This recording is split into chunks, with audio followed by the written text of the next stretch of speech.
I want to make sure that we're on and everyone can see me. So if you can, give a thumbs up on the Twitch page or something like that, and we'll get started. Yeah, it looks like you can. So great. Welcome everyone again to Makosa Cookout. I am Chef Christina Alexis, representing here in the Bay Area. I'm so excited to be a part of this cookout this year. I've kind of always had envy that I couldn't make it all the way to the East Coast this time of year. And wouldn't you know it, circumstances have brought us all together virtually. So welcome.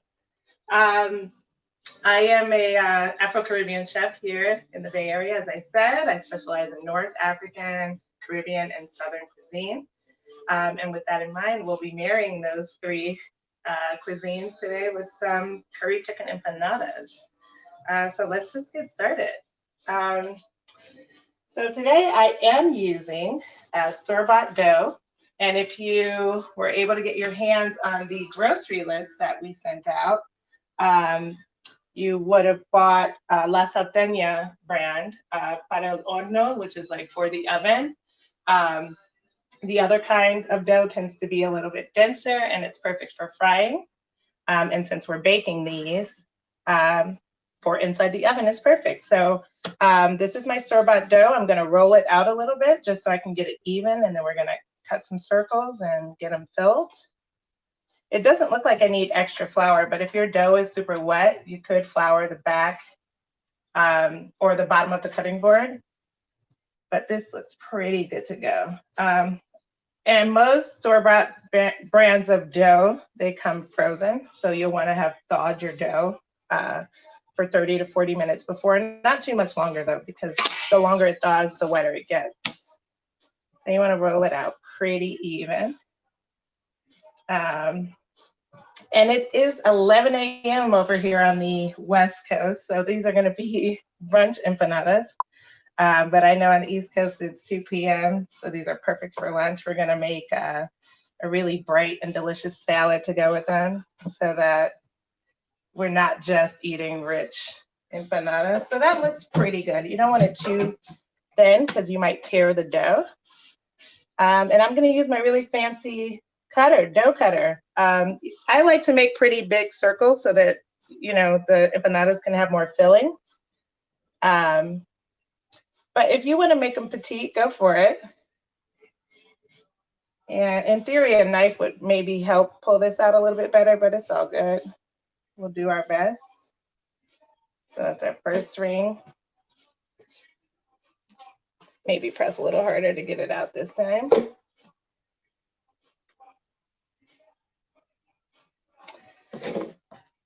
So I do empanadas actually every season for my catering company, the Pleasure Principles Supper Club and Dining Events. And I do Christmas empanadas by the dozen. And I just kind of work with whatever seasonal ingredients, you know, we have out here, which, as you guys know, on the West Coast tends to be a lot. I'm originally from Chicago, so being able to work with the bounty that California has is really, really cool. So we're gonna stop at 4.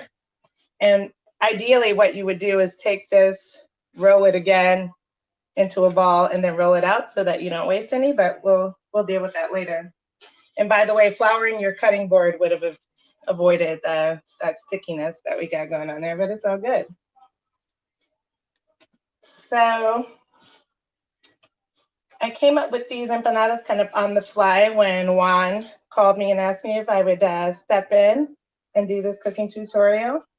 And I was just kind of thinking, like, what do I have on hand already? Like, what would be really cool and yummy and easy for people to kind of pull together last minute? So this is like my fridge clean out empanada. Add some leftover fries and some leftover coconut curry chicken that I made for a client this week. And the way that I made it is I baked boneless, skinless chicken thighs. And then I made a coconut curry sauce out of really good coconut milk. A lot of people don't love this brand because it's got preservatives in it, but this is the real stuff from Thailand. This is what they use to build their curries there because it's so rich and so thick. But so yes, to make the coconut curry sauce, I took some oil, chopped onions and garlic, and I let that saute. And then I took Jamaican curry powder. And the way that Jamaican curry powder is different from like Indian curry powder, for example, is it has the addition of allspice and ground thyme in it. So it does add a little bit of that more of that warming spice element. But then of course in that powder is also turmeric, cumin, coriander, black pepper, and I bloomed those spices in the onion and garlic mixture.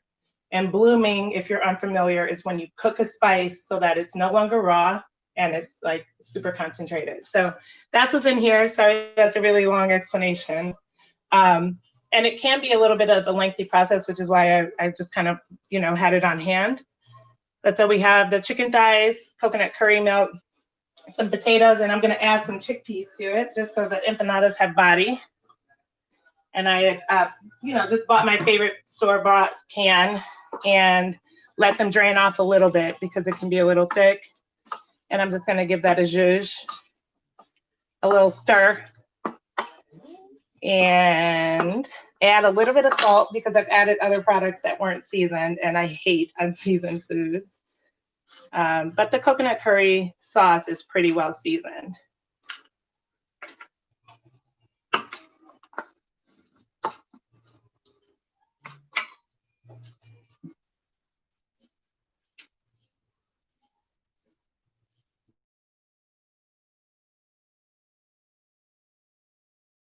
We're gonna fill our empanadas, not too much. Actually, try to pull it down a bit. And basically you just wanna get each side to meet, and then we're gonna crimp these later with a fork to make sure. But you just wanna get them pretty well filled. Like there should be hella meat and hella filling in every bite. It shouldn't be like mostly dough.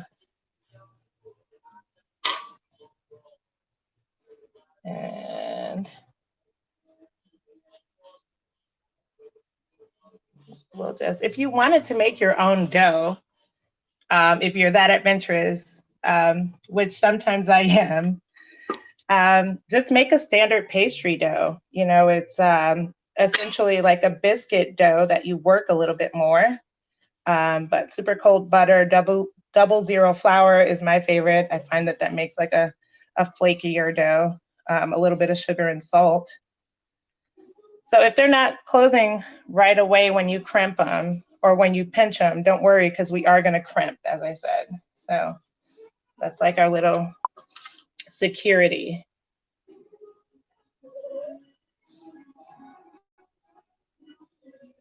All right, that's our last one. Okay, and I'm gonna go over there to get a fork and get to crimping. After I wash my hands a bit, my little dog Tito has a really cool, neat nickname. I call him Siempre Bajo de Pie because that's where he lives, always under my foot. And I actually can't blame him. I'm the food lady. He like knows where the food comes from and is just trying to be about it. So we're gonna crimp these.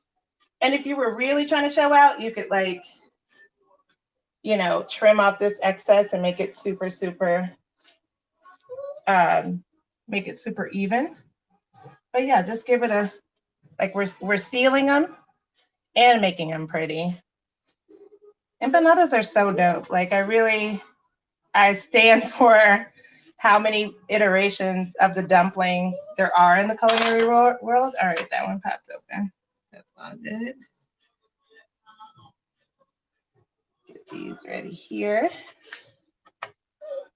And then keep it going. But yeah, like empanadas, dumplings, filled pockets of goodness is what I'm here for. All right, we had a little chickpea come out, but it's all good.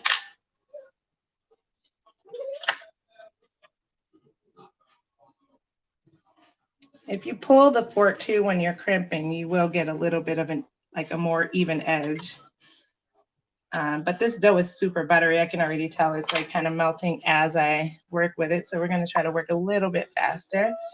And we're going to pivot over to the oven where I have a baking sheet waiting for us.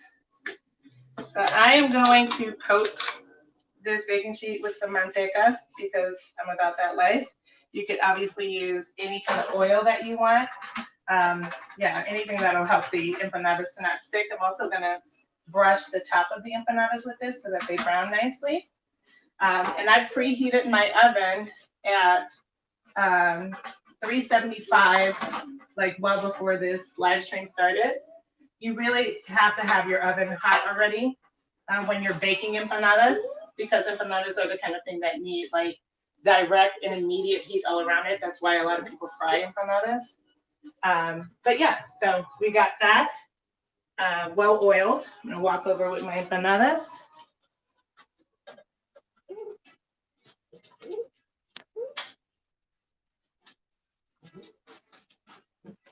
And just like give them space to work. They're not gonna spread or anything, but can't hurt but to give them some more space. And like I said, I'm gonna go on top just so that they get super crispy, nice and browned all around with some more manteca. And again, if animal lard is in your Jimmy Jam, use the oil that you're most comfortable with. A really great vegan version of this restaurant could be, or of this recipe, sorry, got restaurants on the brain because I haven't been to one in so long.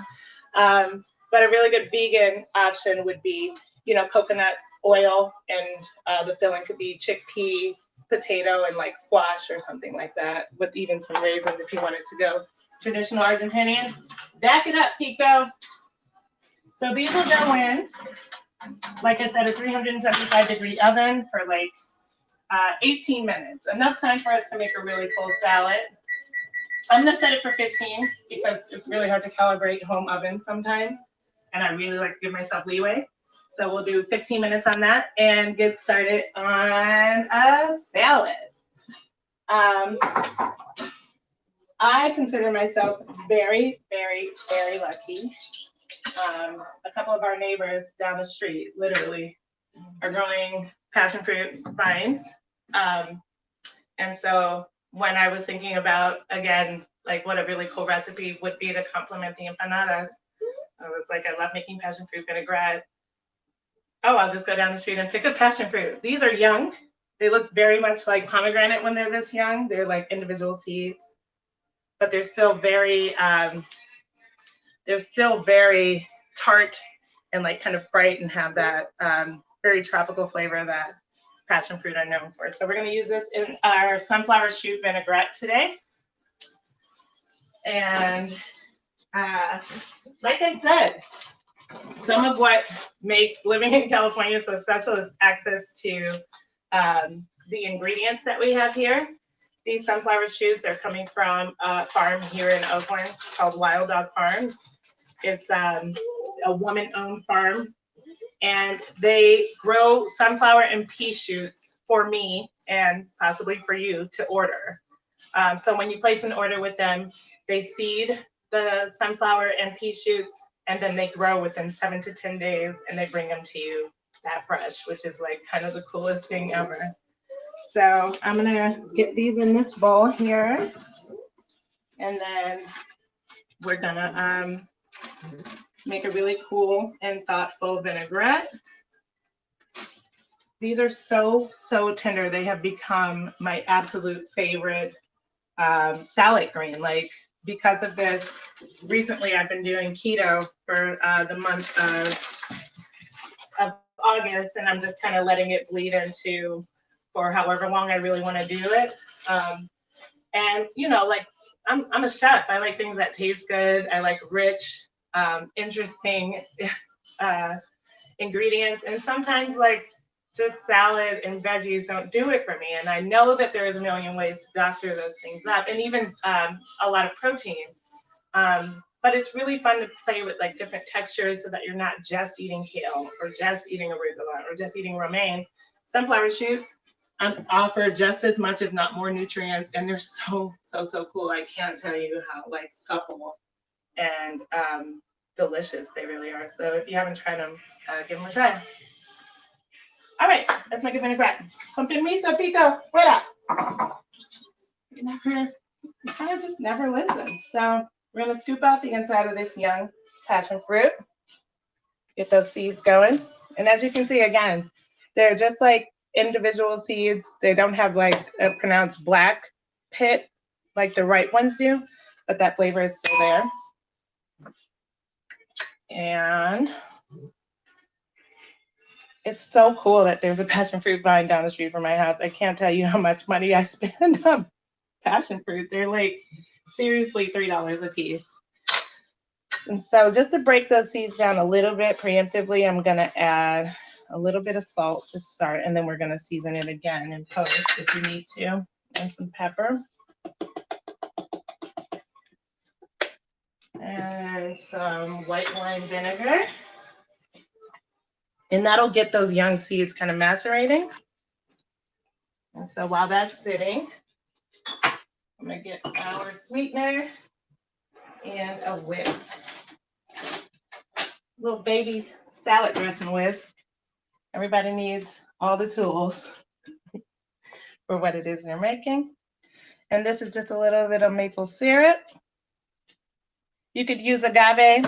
You could use simple syrup. I actually do have some tarragon simple syrup that I just thought about right now in the fridge, but I feel like not everybody has tarragon simple syrup in the fridge, which is all good. So essentially, we're kind of like pickling these before we add the olive oil, which is why I did it in that order. And then you just want to slowly whisk in some really good olive oil. Another good,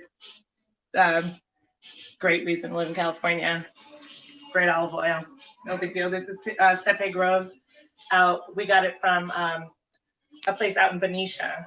And I think the place where it comes from is not too far from there. Susan Valley, exactly, which is very close to Benicia. So we're gonna drizzle that in.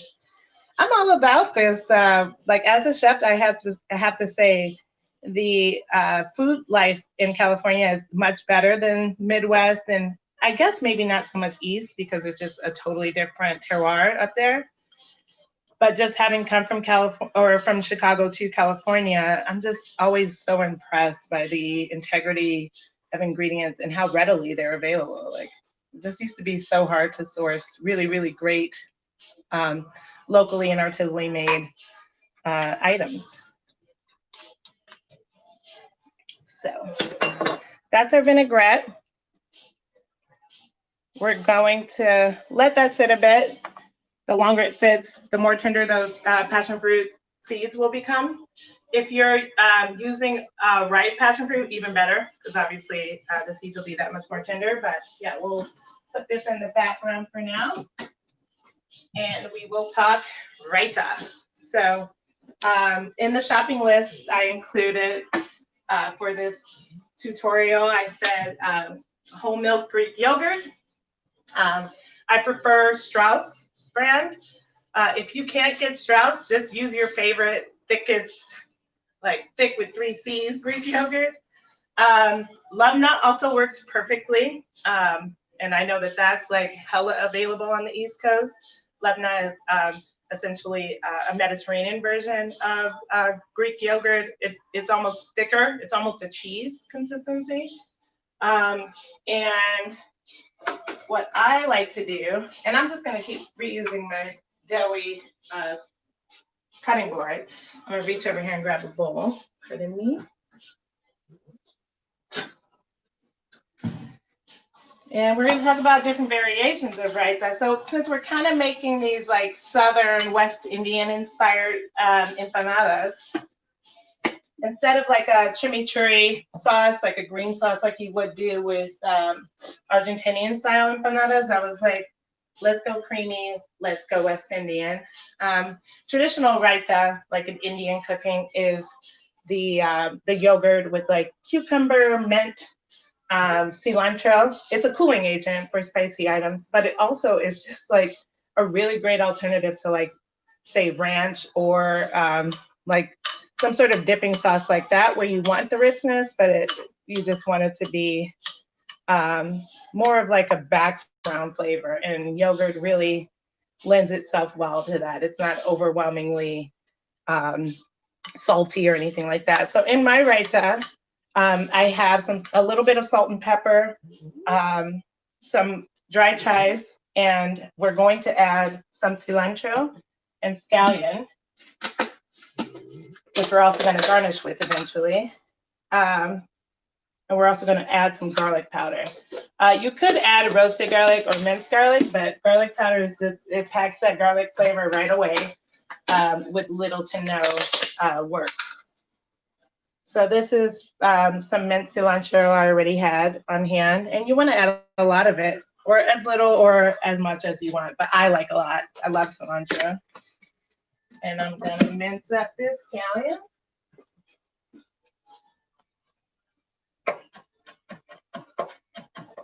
That way no one's taking huge bites of onion.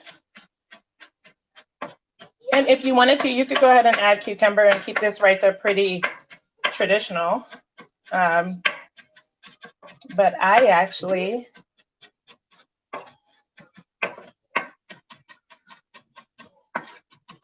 don't need the cucumber. Kind of trailed off there, huh? All right, so we'll get that in there. And then we're also going to go on the hunt for the garlic powder, which is right here. So just a bit. This is a small bowl. I might add some more of the raita. But that's like, it's almost like a tzatziki, right? Like it's India's version of a tzatziki. Every like food tends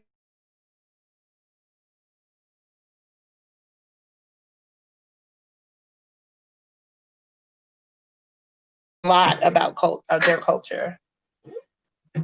All right, so yeah, you want a chunky, like deliciousness like that. I'm gonna taste it for salt.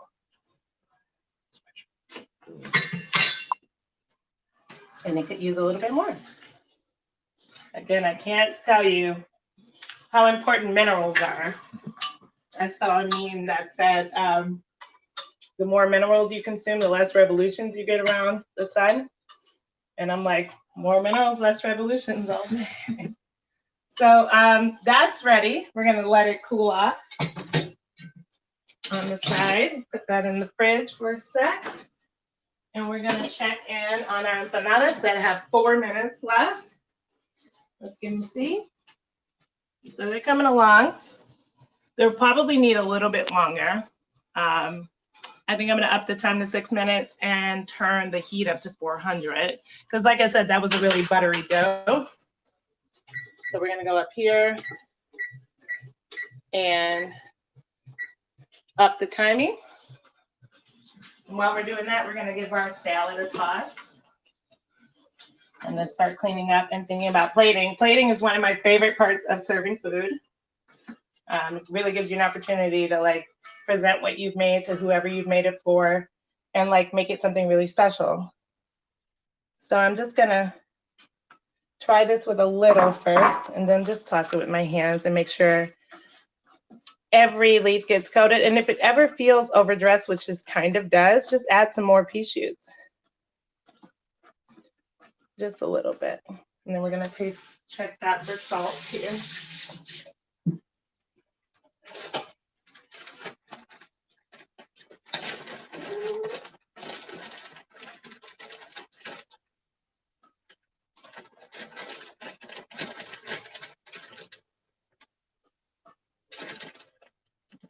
Okay, that's all of it.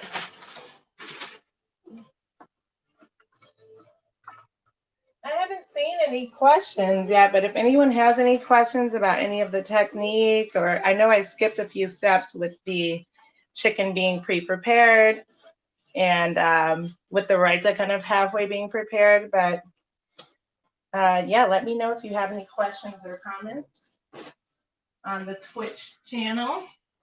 So we're gonna let that sit in there so that it doesn't wilt too much. And then start thinking about plating. I'm gonna save my little ball of dough. Let me go in here. All right. So we're going to start thinking about plating. Here. I know y'all know what it's like to work at a small kitchen. And actually, we're pretty lucky with this one, but you got to make do, make it happen however you can. I'm going to go behind you and grab a plate, my dear. Thank you. All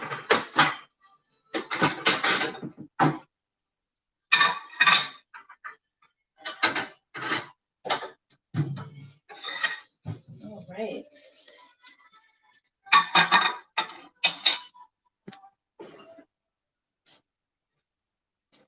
So we're going to plate up some of this right there.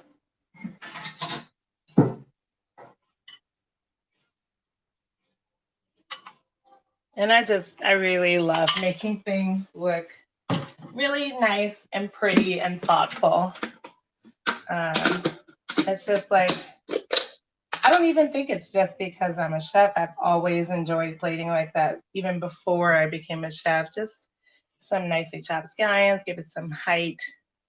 This is about to be brunch, something to be really excited about. And then after that, we'll get some cilantro kind of sprinkled about the plate, because that's where our salad and our empanadas are gonna go. And I will show you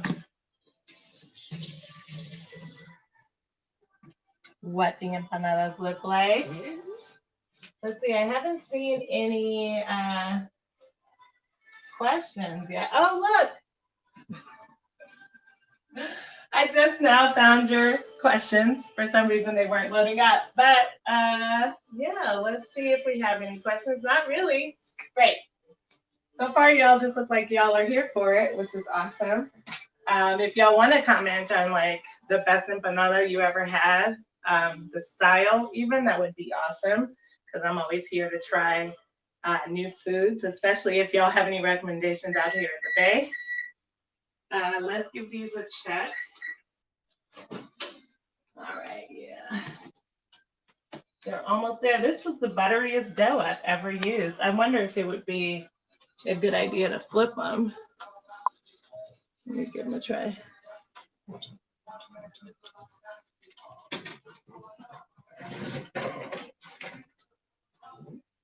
see. So what I'm going to do is put the broiler on, because I can tell that dough is pretty cooked. But they're just not quite browned yet. So I'm going to put them on broil and try not to burn myself or my dog. This is Nutella here. He's like my little sous chef. So I'm going to put that on the highest rack and get it on a broiler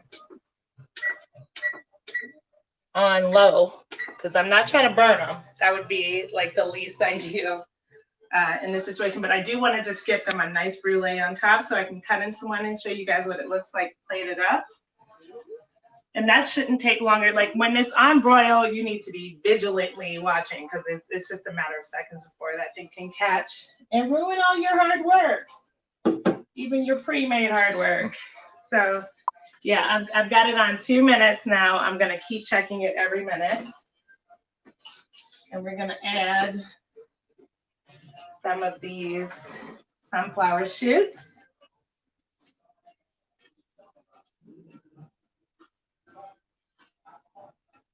You know what a cool thing to do to add to the salad, if you have them, would be to add some sunflower seeds. You're just kind of like, you know, playing with something that comes from the thing and being able to eat all the things. I'm sure there's a more eloquent way to say that than, right, from the root to the fruit. My cameraman has just got my back today. That's dope. And again, it would just add some more texture, something crunchy with these super tender greens. That just sounds bomb. So I'm plating up one at a time, one plate at a time anyway.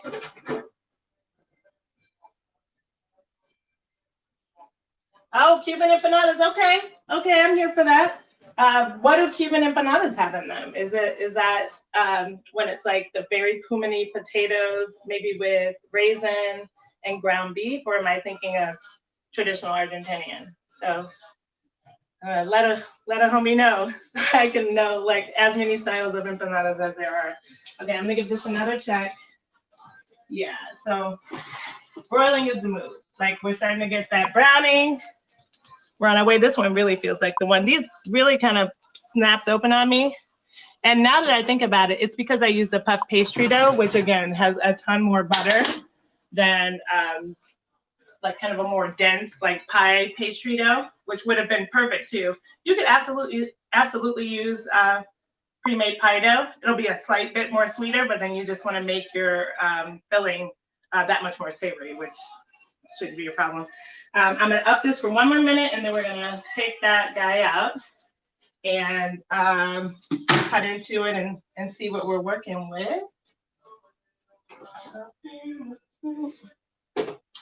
So I'm looking forward, by the way, to the Makosa live stream. I'm about to like be in my house dancing my way into my next catering job. Actually, I'm catering a birthday today, so I think maybe I'll bring her a bonus empanada and tell her she has Makosa cookout to thank for it. Yeah, let's get in there. So I can smell it. Like Pico's like, I got this. I'm not even that scared. Yeah, all right, we got it. Right before it caught. So that's what I'm saying. It's like a matter of minutes with the broiler. That's what's up. I love an oven that does what it's supposed to. And then Faith came on while the empanadas were finishing up. I feel like this is a good way to live life. So I'm gonna get up under there with a spatula, one of these little guys. Thank you. Good looking out. This is the one that I've had my eye on the whole time. I'm gonna bring it over here. And it's definitely about to be hella hot. I'm gonna give it a second, let it like regain its composure and its integrity. It caught a little bit more than I wanted, and I think on your screen it looks even darker than it does in here. But this is good. I mean, the bottom is cooked. It's crispy all around. This is what we wanted. And so, in keeping with my we're gonna turn Makosa on at the birthday party. Then that's just the move. That was good looking out. That's a really good piece of advice. So we're gonna cut into here and look at that. Like that just looks so good. And so I'm plate it real cute. Actually, this plate definitely needs like at least 2 more empanadas. That's not one serving. That's a half a serving in this house. But for the purpose of this cooking tutorial, I think you get my gist.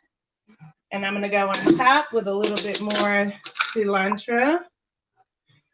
And like, if you were plating this for a group of people and really just kind of wanted them to know all of the ingredients that you use and just kind of wanted to flex, you know, keep it going with the plating.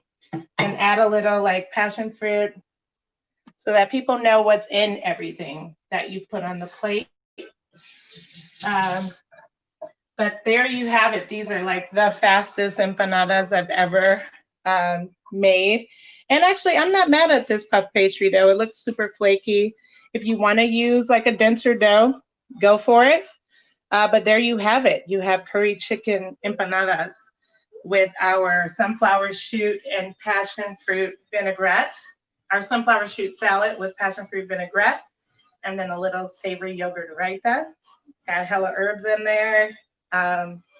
Lots of creamy, delicious stuff going on in here. And yeah, this was really cool. Again, I am Chef Christina Alexis, and I guess I'm gonna give it a try. We're gonna do a bite shot. If I burn myself and scream, don't make fun of me because I kind of can't wait.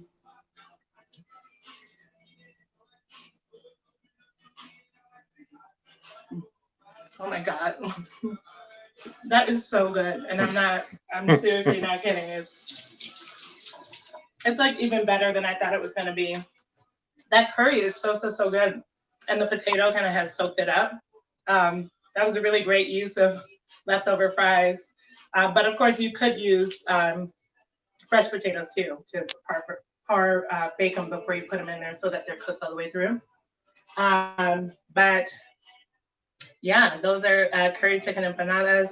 Please get at me if you have any questions. I'm Pleasure Principle Dining Events on Instagram, or the Pleasure Principle Supper Club and Dining Events. You can Google that and my email will come up. But it has been so fun cooking with you guys, and I hope you guys have a great listening experience at the Makosa Cookout. Thank you guys so much. Signing off from Oakland. Bye.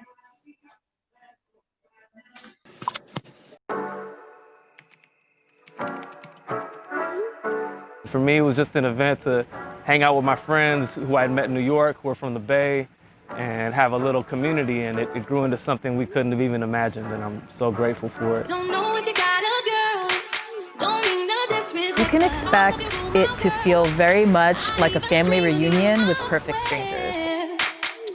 Visions of you and I. Want to make sure everybody has a good time, everybody that's coming enjoys themselves. It's just all about, like I said, family and love. It's really just about getting together and having a really good time with some really great folks. The music's gonna